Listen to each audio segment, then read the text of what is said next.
Hi, and welcome to the episode 5 of the Full Moon Book Buff. We're going to discuss the granddaddy of all werewolf novels, The Werewolf of Paris by Guy Endore. I read this on Kindle. First, let's tackle the old school book report part.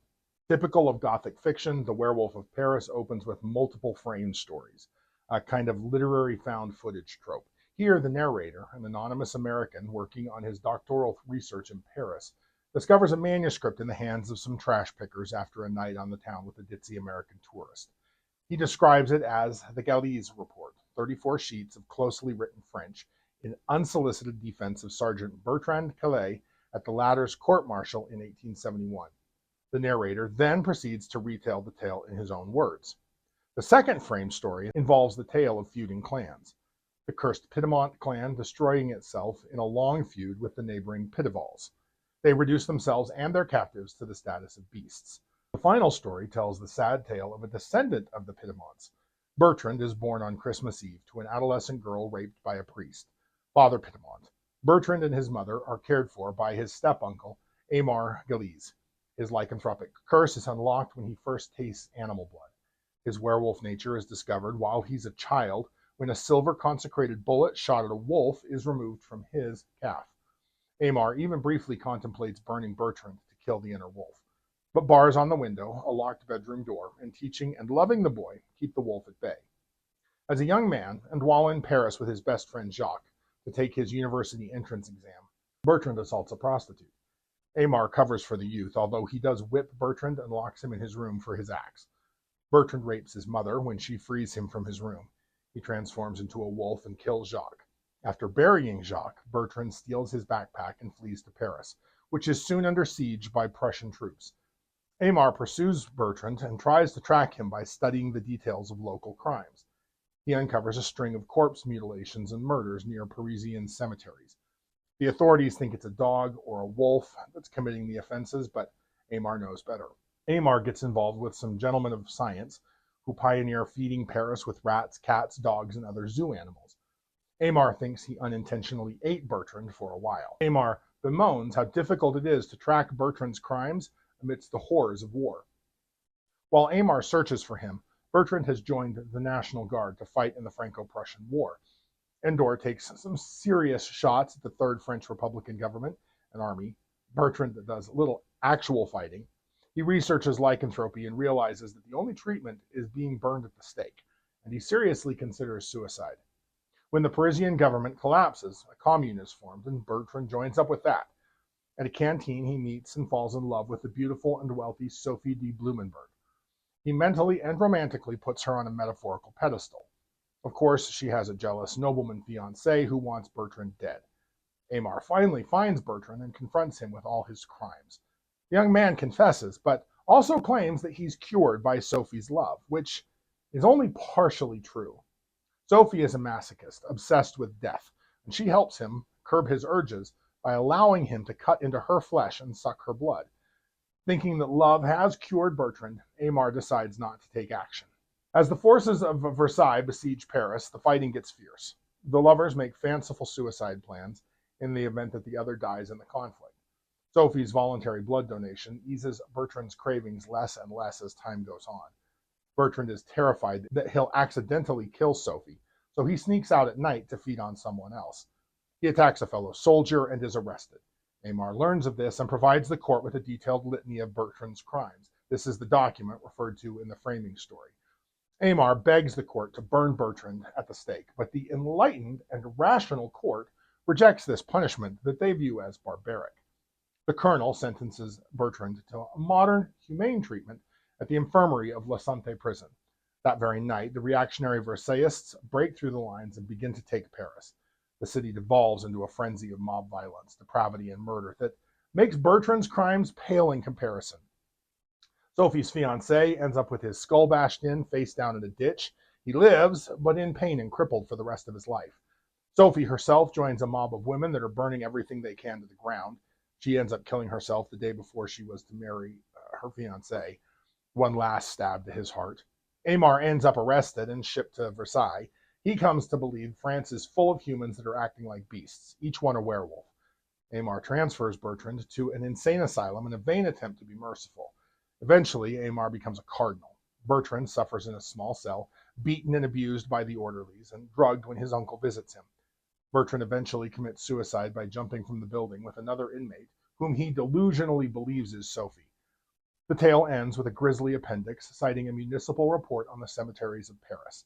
The report indicates that the grave of one Sieur C. Bertrand contained the body of a dog, which, despite 8 years in the ground, was still incompletely destroyed. The novel draws inspiration from the historical story of Sergeant Francois Bertrand, the infamous vampire of Montparnasse. I'm probably pronouncing that wrong. Sorry, French speakers. He dissected dead cats and dogs as a young man, and between 1848 and 1849, Bertrand experienced brutal fits, headaches, and heart palpitations. He committed acts of necrophilia and cannibalism in several French cemeteries, particularly in Père Lachaise and Montparnasse, both necropolises located in Paris. Pretty grisly stuff. He would sexually defile the corpses before eviscerating and dismembering them. He would then masturbate over them and rebury the bodies. There are conflicting reports about how he was caught, but all reports agree that he was injured during one of his crimes, and that led to his apprehension.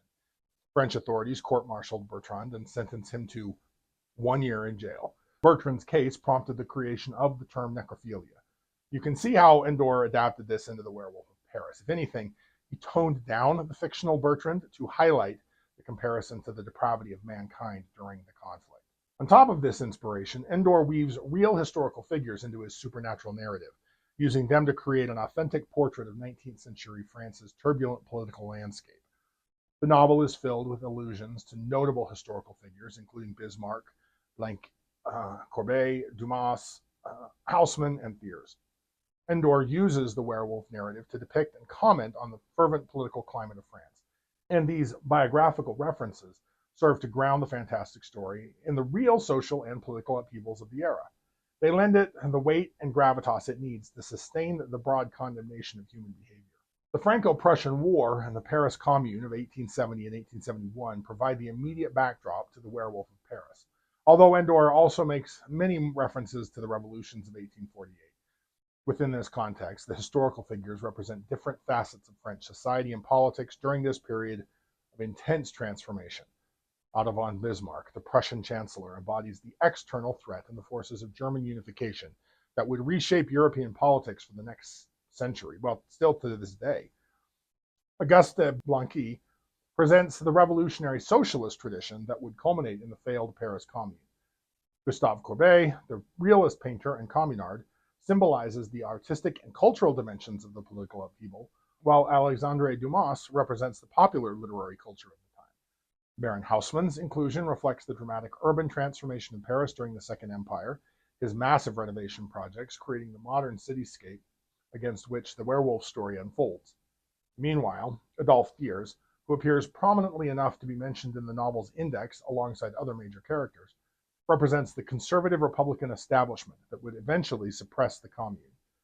Through these carefully chosen historical figures, Endor creates a tapestry that elevates his werewolf tale from gothic horror into a sophisticated commentary on the bestial nature of political violence and social transformations in 19th century France.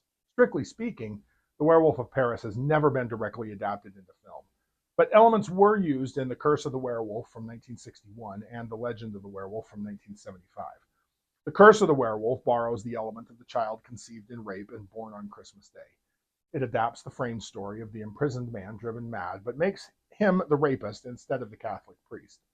It uses the taste of human blood during a hunting expedition as the trigger for the boy's lycanthropic manifestations, and it also keeps the boy being shot as a child with a silver bullet while in wolf form. The film keeps the same temporary suppression of the condition as he grows up. It adapts the werewolf killing his best friend as well as a prostitute and the love of a good woman, but combines them all into a much more efficient form. We even see a rich fiancé in both works. But from there, the film goes with a much quicker resolution of the whole situation, and it avoids pretty much all of the social commentary. Legend of the Werewolf borrows the Christmas Day birth, but skips all the other childhood plot elements in favor of the wild child wolf boy angle. The love interest is the prostitute in this film. Peter Cushing's character is not an adaptation of the werewolf's adoptive father, but he does fulfill much the same role in the film. I genuinely don't think you could adapt this novel as a period piece. The details of the various French revolutions and counter-revolutions would be too confusing for modern audiences, You certainly could adapt to the social commentary by updating the place where the conflict is happening. Say, make a hypothetical The Werewolf of Kiev, Damascus, or Khartoum. However, that film would be grim. The novel is grim in its assessment of human nature, and I don't think it would impact the Western audience in North America and Europe the way Paris would have. Honestly, the closest recent thematic analog I can think of is the 2024 film written and directed by Alex Garland, Civil War, which reminds me that perhaps the closest thematically similar werewolf movie that I've seen so far is Horrors of War. Now, let's turn our attention to the werewolf lore spelled out in this book. This is a strong version of the standard werewolf lore from before 1942's The Wolfman. Bertrand is the child of a rapist who is also a priest. He is the descendant of a cursed lineage, and he was born on Christmas Eve. Even then, his curse lay dormant until he tasted blood. On top of all of that, all of his transformations were while he was asleep until his fateful first sexual encounter with a prostitute in Paris, drawing a direct thematic link between passion and violence. To quote the unnamed PhD student from the opening frame story, that was the ancient psychology too. The Romans, for example, thought of insatiable sexual appetite as due to possession by a wolf. Another change precipitated by the actions at the brothel is that Bertrand began to remember his vile crimes. Before this, his nocturnal hunts were subconscious and only remembered vaguely as dreams. Afterwards, he was fully aware of what he did and was haunted by the guilt. Other physical manifestations of the curse that the text drew attention to include a unibrow and hairy palms, both attributes he had even as an infant that were indicators of the potential destruction he harbored from birth. There is no mention of the moon in any capacity, and while the text is clear that only silver and fire can destroy a werewolf, it's also true Bertrand dies as the consequences of a long fall. Young Bertrand does seem to shrug off normal bullets, but is exposed by the silver bullet formed from the crucifix that was blessed by an archbishop, which harms him as a boy. Now, I mentioned before how much the film The Curse of the Werewolf reminded me of the old Indian tale about having two wolves inside you and the winner is the one you feed. Turns out this isn't accidental at all. To quote Amar from the book, werewolves have but one body, in which the soul of man and the beast are at war. Then whatever weakens the human soul, either sin or darkness, solitude or cold, brings the wolf to the fore. And whatever weakens the beastly soul, either virtue or daylight, warmth or the companionship of man, raises up the human soul. For it is known that the wolf shrinks from that which invites the man. All of this leads us to the themes and commentary of the book. First, I was shocked to find such a startling defense of Christianity and religion in the book. Neither Endor nor his character Amar are fans of organized religion. So I was amazed to read the following paragraph. And keep in mind that this predated World War II. It predates the Holocaust, the Stalinist purges, and the Chinese Cultural Revolution. Although I guess he did have the history of the Atlantic slave trade to draw upon. Anyway, I'm going to read it in full because I think it's awesome.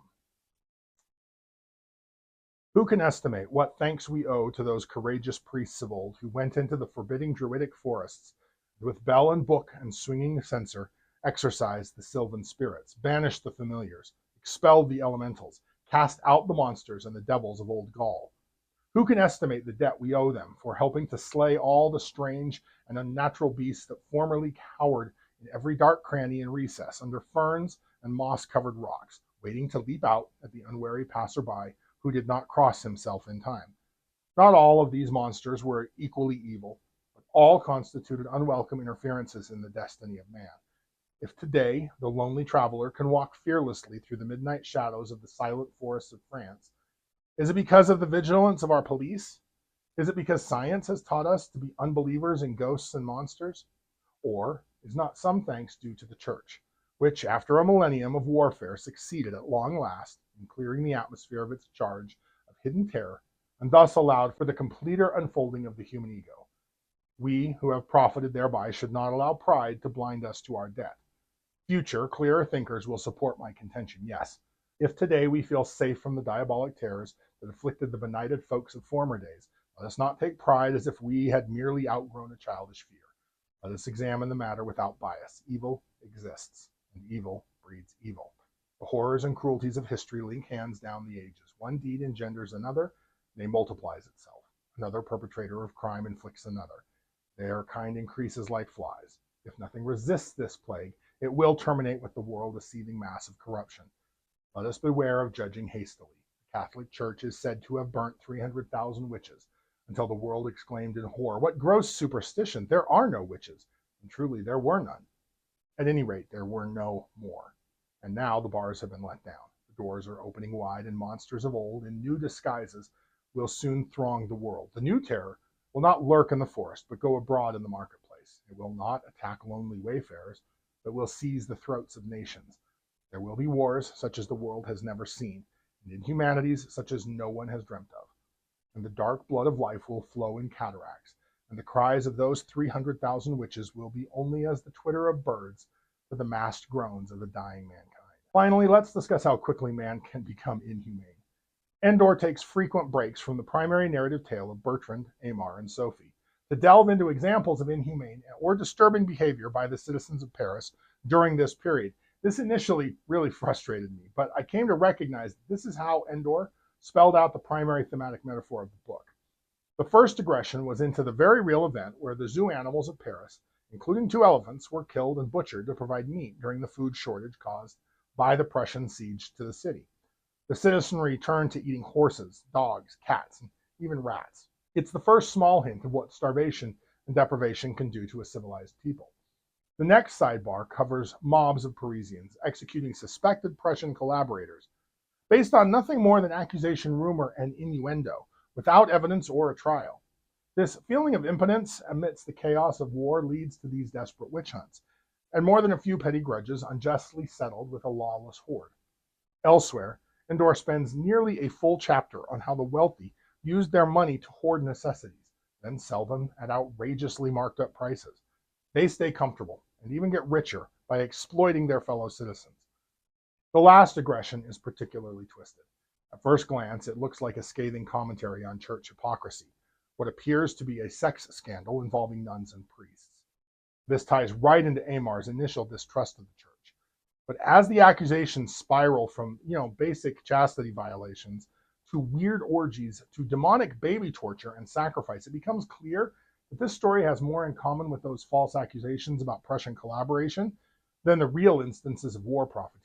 There's no justification here or searching for answers. This is just sleazy rumor mongering instead of looking for solutions to actual problems. People are believing the most outlandish lies. Even worse, this instance involves the police instead of mobs, people who should know better. All this leads to the novel's metaphoric bow, as it were, where Endor spells it all out. The forces of Versailles are retaking Paris. The Commune is holding out to the bitter end. This leads to an explosion of depravity.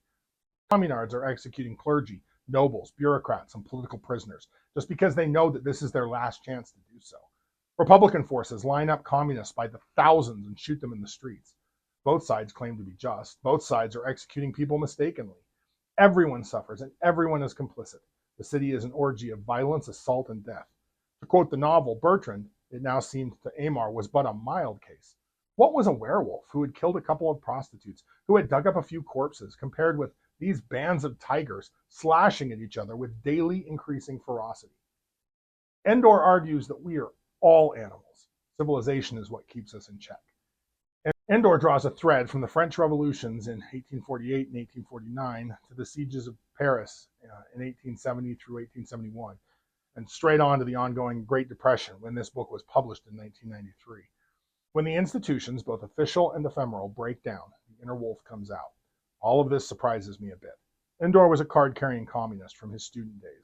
Although he was never called to testify before the House Committee on Un-American Activities, he was blacklisted in Hollywood for a period. What I gather about his other writings indicates he wasn't shy about his collectivist preferences. So why is the Werewolf of Paris so hard on the Paris Commune? On the one hand, the historical record of the Communards' excesses is clear. Endor only made up the lycanthropic elements. Everything else really happened. The human atrocities are well documented. From my reading of history, it's one of the many examples of the consequences of communist governance. Endor couldn't gloss over that. On the other hand, he also holds the royalist nobles, the Republican bureaucrats, the religious clergy, and the peasant proletariat to the same standard and finds similar flaws in them. The communists are not the only bad guys here. There is a sense they never got a chance to actually succeed, but this interpretation is complicated by the comical description of the way the communist military regiments were being run before the situation degenerated. Votes to determine where to set up defenses and when, if at all, to engage in combat. There could be no grand strategy under these conditions and no cohesive response to an enemy. The communists were destined to fail. This leads to the following conundrum. Endor clearly understood the organizational failures that mean communism will always end in either collapse or authoritarianism. But he also continued to support the cause throughout his life, and I don't understand why. I don't get it. So, if you like lycanthropes, like, share, and subscribe. Next, I'm going to read The Literary Werewolf by Brent Stipczynski. Keep your eye on the moon and a silver bullet in the chamber, and we'll see you back next episode.